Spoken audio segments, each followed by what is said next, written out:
Hello, this is Debbie, and this is Light Up Your Worth. Boy, am I excited to bring you today's guest, Cristina-Oana. Cristina is a true Romanian at heart. She's fluent in Romanian and English, and she's a proud military spouse and a mother. She holds a master's degree in marriage and family therapy and a bachelor's in sociology. She's connecting the clinical education along with metaphysical approach is what she practices on a daily basis with Abundance with Christina. She is a certified conscious coach, certified as a Lemurian Lightwave Practitioner, and she focuses on providing a safe space for you to find your own voice, your heart's desires, and have the confidence that the sky is the limit into what is possible for you. Welcome, Christina. Thank you. Thank you for the warm introduction. I'm so excited to have you here. I'm really interested because when I think about Romanian culture, which I don't know that much about other than our interaction, I just don't see that connection with spirituality. So I wanted to see if you could help me understand like your journey from there to here and how that has just shifted.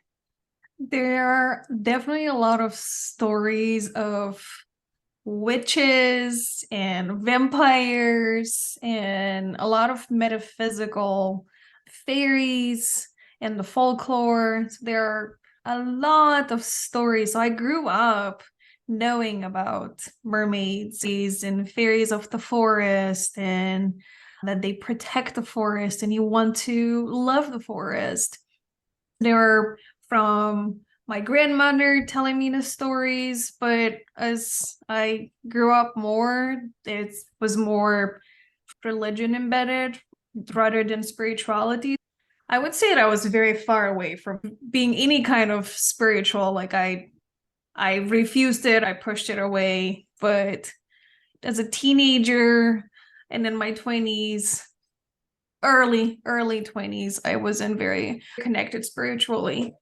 And different experiences along the way kind of, oh, there is a God, there is something out there, a higher power that shows up in the most miraculous ways.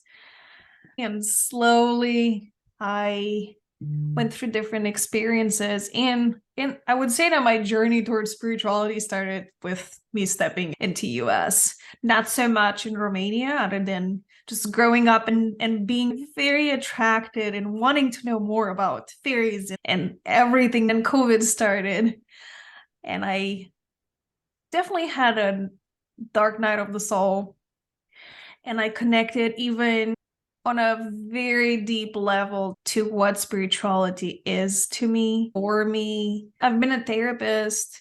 So I went to school from 2016 to 2018. I have been working with clients in different environments. I always wanted to help others.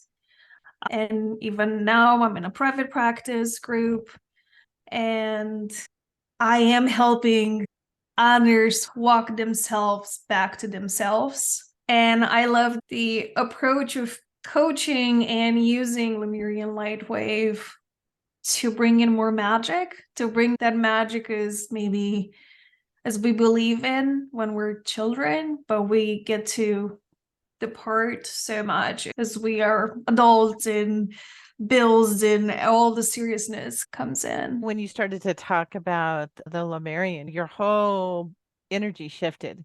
Like your smile shifted, it got bigger. You started to almost like you could feel this playful energy start to come up through you.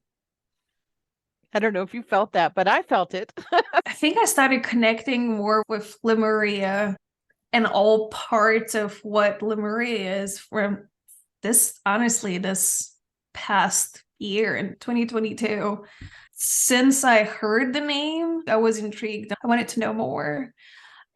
It's so beautiful because it's different for every client, every journey, even for me. If I run the energies on me, There's always new information. There's always an upgrade. There's always a download. And the same thing for clients. Like the experience that you had, totally different than what others are experiencing. So I think that it's bringing in what you need in that moment, and it's showing up exactly how it's supposed to show up. It's not controlled or orchestrated in any other way than just what it's supposed to show up, and what is your spirit ready to experience, and what could you let go and what could you embrace. Yeah. So for the listeners who are not familiar, maybe they've never heard what is Lemurian that we're talking about. How would you describe what that is, or who they were, or who they are? How would you describe that in your words, in your experience? From the information that I have found and from my own kind of unique journeys into, they were definitely a very civilized community. And there are different parts. You have Lemuria and then you have Atlantis. And from my own ideas, Lemuria was more the feminine energy, caring, loving. They could telepathically speak. They didn't have to use words. It was all a different energy. There were crystals and different rooms with crystals and healing, high priestesses, and a beautiful kingdom. That's when I connect to that energy. It's beautiful, it's harmony, it's peace, it's beauty and love, just surrounded by love, and maybe not so more connected to the earth, but there were more celestial beings. They were more connected spiritually than maybe we are right now. And then you have Atlantis, which was more the masculine energy with technology, wisdom, and they also had high priestesses and high priestess. They were supposed to help each other balance the feminine and the masculine energy, but then they both ended up not going into that balance, and they ended up getting destroyed in their own self. There's different stories of maybe Atlantis attacked Lemuria and that's why Lemuria disappeared. But there are other stories where there was a huge wave, typhoon, or a hurricane that just the waves just wiped the civilization. A lot of them that survived, it was really hard because everything that they built and everything, all that harmony was destroyed. But it said that Mount Shasta has still Lemurian people living in the mountain. And that's why it has a lot of power. When you go there, you feel those energies because they're still there. Then some others are said that are in Hawaii. So there's still different areas in US and almost towards the coast that are still there. So did they disappear? No, not really. They're still there. And then time is very, it's the past, but is it the past or is it happening right now while we are living? So maybe Lemuria, it's still there and it's still beautiful and it wasn't destroyed. There's a lot of ways of looking at it. Yeah, I love your explanation of that, because I think a lot of people have heard of Atlantis, but maybe not so much about both of the cultures, where they say the biggest story out there, I think for the general consensus, is that they sunk. And so I always find that interesting. One of the guests I had on the podcast was Dr. Lisa Thomas, and she's episode 85 for those. But she wrote a book called Connecting to the Cosmos, which I think I found very fascinating about all of the cultures. She talks about, similar to what you've shared about the two cultures, and about how highly advanced, spiritually connected the Lemurians were. I think that's so beautiful about it is that it's this beautiful feminine energy. It's interesting because now it's coming more into our consciousness because it's supposed to come as women are stepping more into that divine feminine and empower and kind of regaining that. And I think the stories are showing up from Atlantis and from Lemuria is to learn from what happened to them and for us to bring in that balance. I'm the feminine energy and like my husband is the masculine energy, but more balancing the two of the energies within ourselves because we have the masculine energy and the feminine energy. So it's within ourselves making that balance and bringing things in harmony so we don't bring ourselves to that destruction. Ooh, now that's a peach of wisdom right there.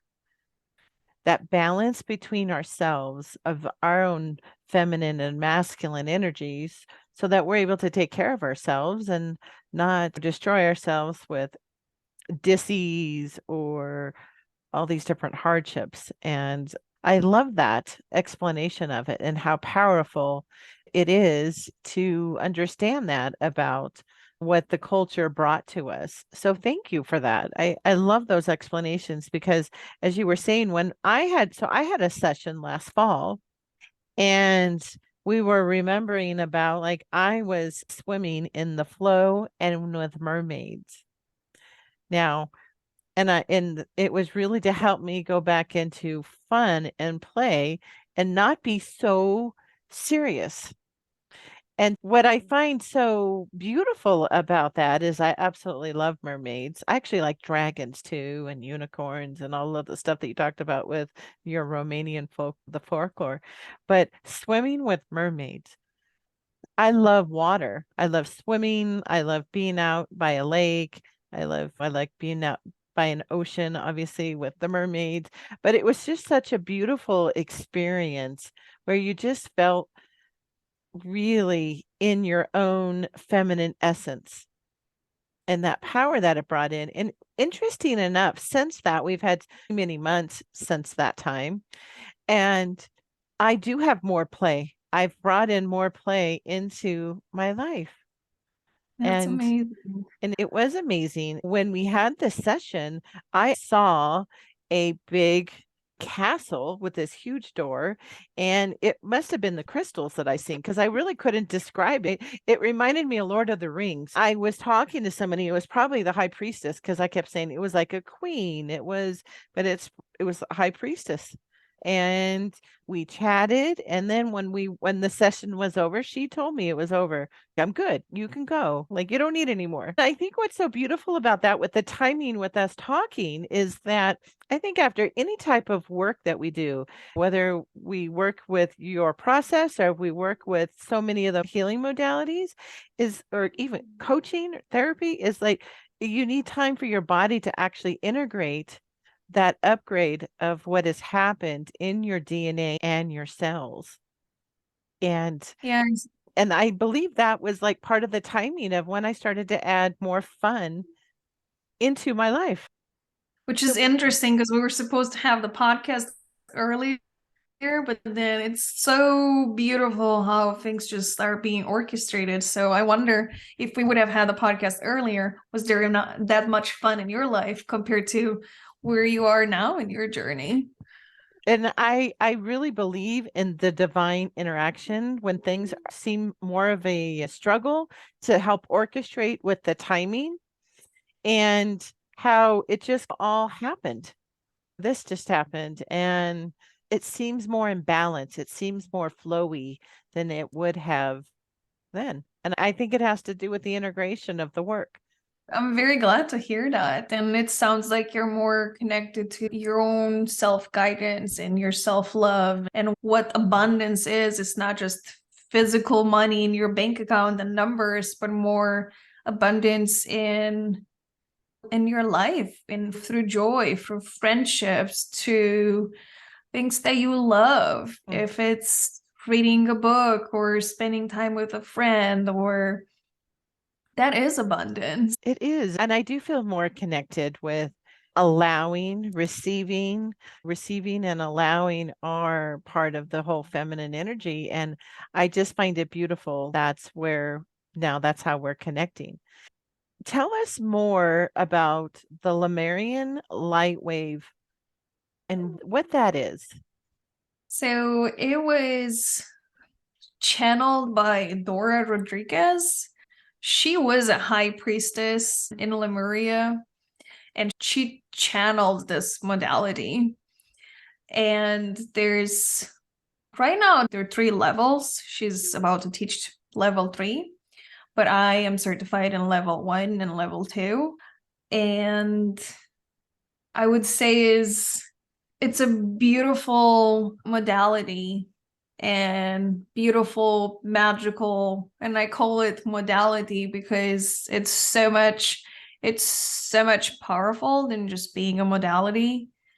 Is frequencies that just take you to a different place, and I'm usually guided. There's scripts, but I never just, oh, here's my manual, and then I'm just reading all my scripts. I'm like in the session, for example, in the session with you, I was just being guided.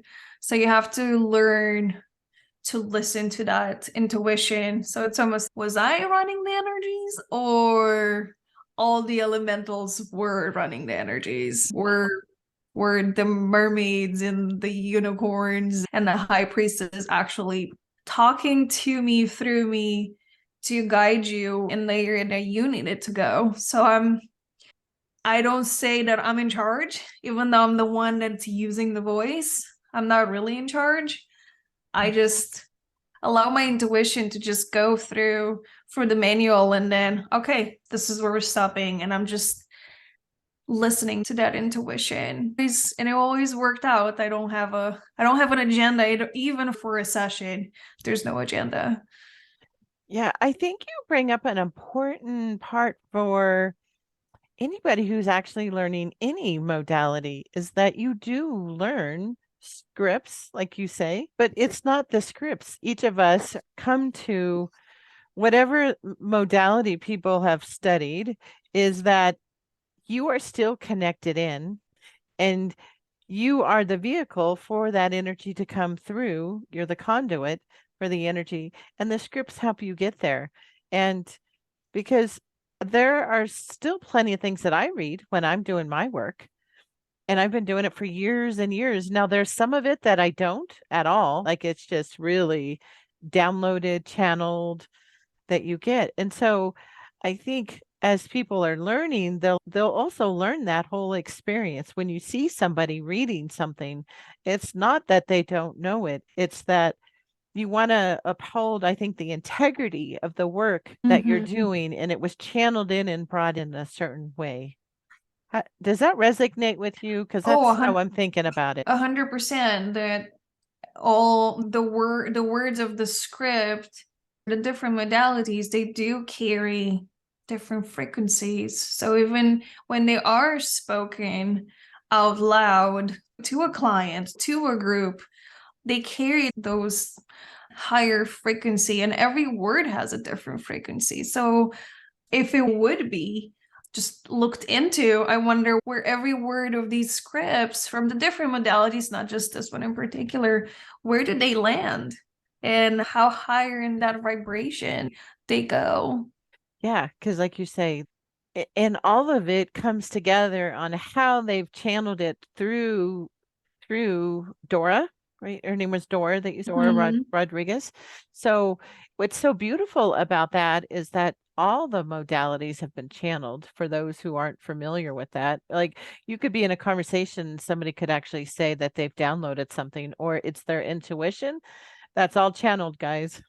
Just so or girls, ladies, everybody who's listening, if you're not familiar with that, is another way. They're all basically, I group them in the same way. It's a divine message that is coming through somebody, whether it's writing a book, writing a song, channeling a healing arts modality, as I like to call them. And so I would love to learn more about, when you go through that process, what energy are you bringing in? What's with the light wave? So I have a picture. I'm looking at the picture and maybe I can share it with you so you can add it. Level 2 has an image and it's almost like just a wave. And even the images carry a lot of energy. I would say that is light language, but through scripts that you can understand, that you can resonate, but also there's other vibrations behind those words that hit your soul. So it's almost for you, for our egos to hear it. Okay, this is what's happening. This is what's going on. This is where I'm being commanded to go towards or accept. But then there's another piece that works with your soul, that maybe there are words that are unspoken. Well, I think that if anybody's ever experienced a sound healing or a light language, I've received light language. I wouldn't be surprised if you don't actually end up speaking light language. I don't do light language, but I do experience it frequently. My coach channels light language, and it is beautiful. And I intuitively don't actually understand it, but I do at some frequency understand the impact of how it is received in my body. So the light wave is very similar to that through the words, like a sound bath through the words. Or it can be similar in some ways with Reiki and sending that energy for your palms. And I'm certified in Reiki too. And it's very interesting that it kind of all the modalities kind of just blend in for, especially for me. So I do find myself when I am running the energy and I'm saying the scripts, I am also using my palms and I'm sending that energy. So it's not only through my voice and through my own frequencies of my own voice, but also through the energy of my own body. Oh, I'm seeing a mermaid or I'm seeing a high priestess. Is this real? Just stay with it and be curious. And so I'm able to help others stay in with that curiosity through my own curiosity and that presence.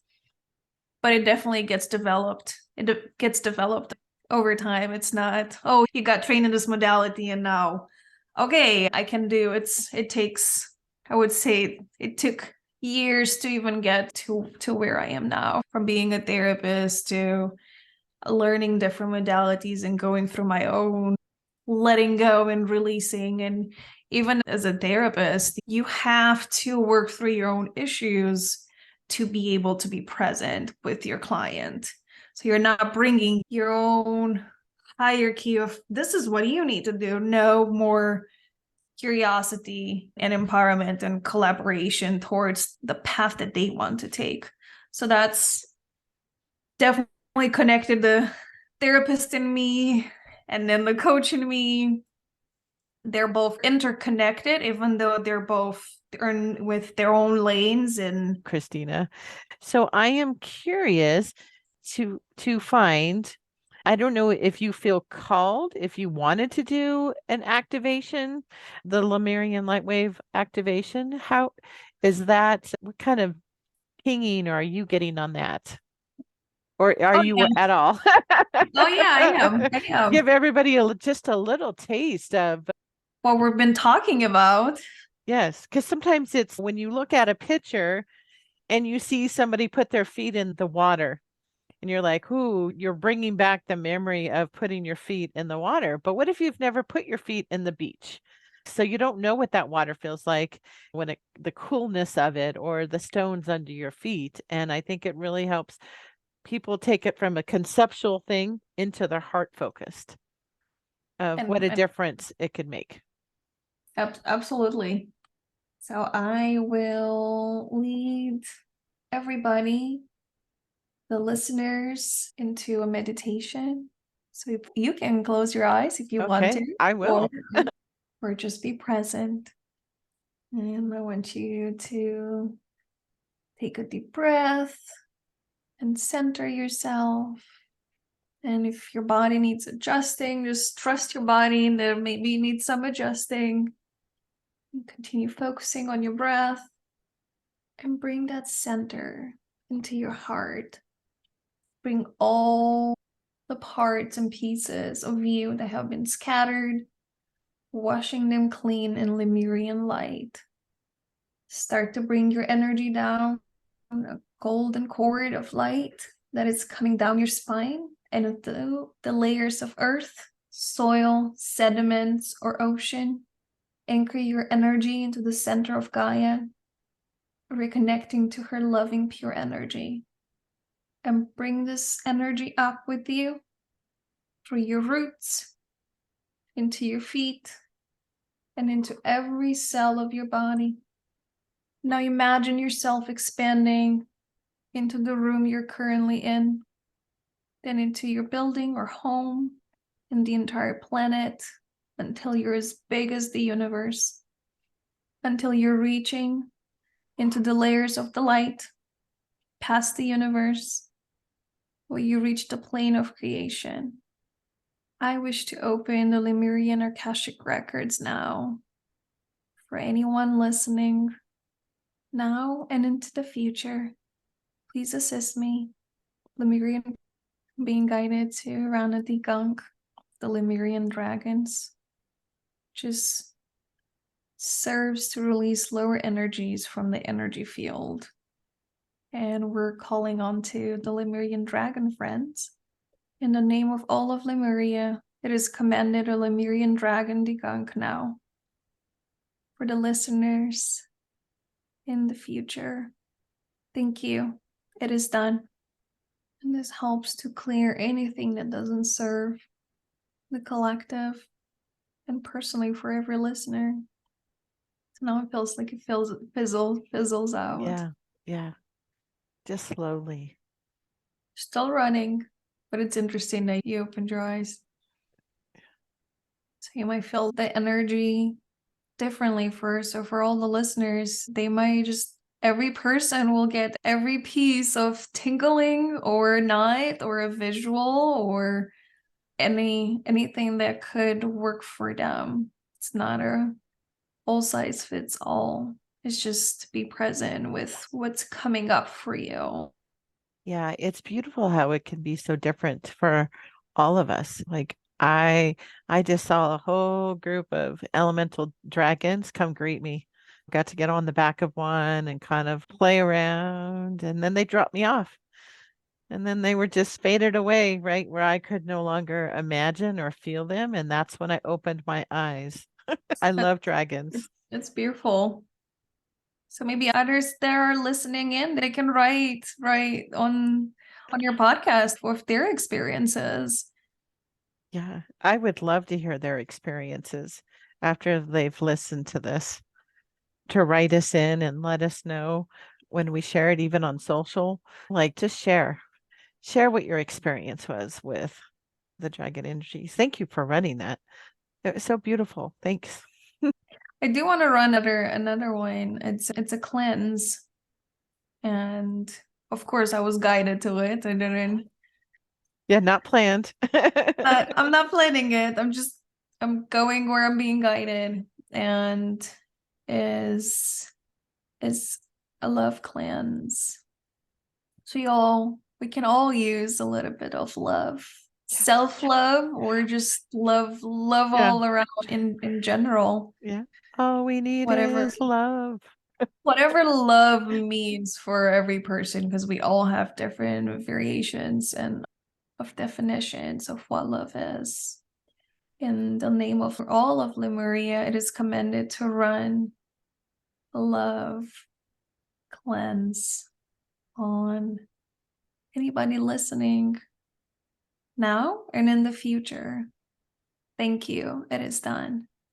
This energy helps to cleanse and detox, clear, and transmute any energy that may be clouding anything on a physical or on a spiritual level, and brings a better mindset around love and relationship. I just saw the most amazing energy right before I opened my eyes. I kept seeing like this big tree, and at the very end, I could feel the energy like waves coming through. And then I saw just the outline of it, of almost like the angel cured, you know how they shoot the bow? And Mm-hmm. I couldn't see who was holding it, but they hold the bow and that the bow got shot off. I was like, oh, am I sending love to somebody? Who's receiving it out there? Hey, always when we're sending it, it always comes back in more waves. So, Like, I am open to receive more love. Yeah, open my hands. I will receive all the love. hey, I'm gonna run a timeline collapse that everything that we went through and what was cleared to not be relived again. In the name of all of Lemuria, it is commanded to run a timeline collapse. Thank you. It is done. And this will help reduce the echo or any healing crisis and align you and the listeners to the highest timeline possible. That was beautiful. I could see things come together, almost like this, coming together, like they're holding their hands and intertwining. I saw that multiple times. That was beautiful. Just coming back where they're supposed to be for everybody's timeline. So I'm gonna guide us out of the meditation. Start to bring your energy back down the layers of light and back into the universe, back into your physical body. And now bring your energy back down your golden cord until you are anchored into the heart of Gaia. Sit here as long as you need, and then bring yourself back up into your body and heart space, allowing all of these energies to anchor and integrate in the highest and best way. And stay here as long as you need. And you may open your eyes whenever you're ready to. Yeah, I would definitely encourage others to drink as much water as you can. Yeah. Cleanse, because these energies, even though you're maybe listening to it now or in the future, whenever you're gonna listen to it, they will work for at least between 24 to 48 hours or even more. So be mindful and intentional about drinking as much water as you can to cleanse your body. Yeah, it's so powerful to drink really good quality water and drink extra, assist your body in the integration as the energies run. It's beautiful. One of the things that you mentioned in this that I wanted to get your perspective on is I think we've talked about what a healing crisis could possibly be, but how about an echo? Because I was just talking about an echo today. So I find it divine timing that you actually brought up how would you explain what an echo is when you're doing any type of healing work? I would say definitely echo can be different meanings for different people, but I think the meaning that I'm taking it is maybe other people's voices, other people's echoes, and maybe our own echoes that maybe don't surface anymore. So if it's other people's voices and that can sound and feel like an echo, are they serving you? So if you're, let's say, if you're a child and your mom was screaming at you or saying different things, or a caregiver, not just a mother, and then you grow up and now you're an adult and then you're hearing those same echoes of those words, do they serve you? Are they helping you? As if they're not, where can you leave those echoes and those words behind? Are you honest and present with yourself? Or is somebody else a caregiver or a voice, or maybe it's a teacher or somebody in your life at one point that said something and now they living on your shoulder? And how can you be aware that is happening and to take it for your own filter? Is this my own voice, or this is an echo that is coming from a past conversation with myself or with a different person? I love that explanation. That's different than what I've heard. And so it's a really beautiful way of describing echo when you hear the word echo with it. I've seen it or explained of when maybe you've healed something, a pattern maybe that you're doing. And then this similar, maybe you meet somebody who kind of triggers that same type of behavior and you find yourself automatically responding to it. Or maybe you've worked on money beliefs and all of a sudden something happens and somebody puts a hold on your bank account or something, right? Or your credit card gets stopped, or and it makes you start to feel like how you used to feel when you didn't have a financial abundance. And so it's like an echo. It's almost like a, hey, did you really heal that? The echo. And then you realize, oh, this, I've already healed through this. And so you're able to then move through it with grace. And you realize, oh, that was just an echo. Okay. It really was healed. It's the same philosophy of how we're able to move through our different levels of healing and how we don't have to carry it with us. It's beautiful. So I want to wrap up that portion of our interview. And we've added this new section that I'm going to be asking all the guests. And so it's almost, let's hear what your answers are. It's more on the intention of being able to share and showcase between all the guests all the different perspectives with all the different backgrounds and training and life experiences that we are in this exact moment that we're sharing now. And so I want to find out, what is your favorite go-to song that uplifts you when you begin to have some self-doubt? Enigma, Return to Innocence. Oh, It's so beautiful, and I always go into a meditative state, and it just brings me to, and even if you see the video and how things are just moved in a way in a slower motion, and just helps you just be present and breathe and just come back to yourself. That's like return to your innocence. It's more come back to you, come back to yourself, regardless of what's happening around you in your environment. Just come back to yourself. oh, I love that song. I remember when it first hit the airwaves too, when it became really popular. I had an experience with that song out on a boat with probably there was a big group of us camping in September 2001 up in Northern California, and my friend had it playing on her boat, and there was probably 50 of us there. And this beautiful group camping on the lake, and she would play it in her boat, and it would just rate, echo forwards. It would just echo off the water and onto the shoreline where we were all hanging out. Love that song. It's a beautiful way of being reminded of those moments. It's amazing. That sounds like a lot of community and just presence and togetherness. It was a beautiful group of people. We've all since moved to different places, but it was really beautiful.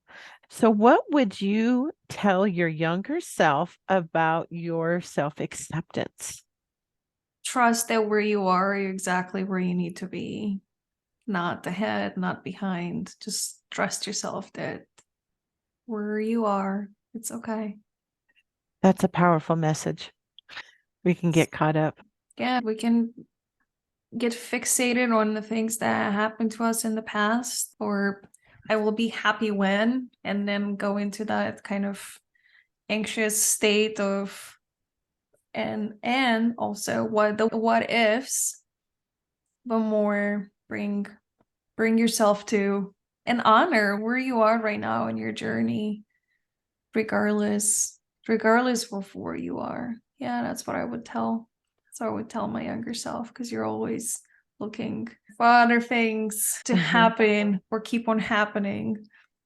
Yeah, that's some really good wisdom. You're right where you're supposed to be. That's beautiful, Christina. So, for those who would like to connect with you, how can they find you? Through my website, abundancewithchristina.com. I have my Facebook, Abundance with Christina, and on my Instagram, same, Christina. Abundance with Christina. It's Christina with a C for everybody listening. Yeah. Oh, that would be wonderful. I can't wait for somebody to reach out and experience this at a whole other level. It's been such a pleasure having you on and continuing our connection that we have. So thank you for honoring us with bringing in the Lemurian energy. It was so beautiful. I think if everybody would love to hear the comments on how they received all of that feminine energy. So beautiful. So thank you again. Thank you for having me over. It was a pleasure and I had a lot of fun.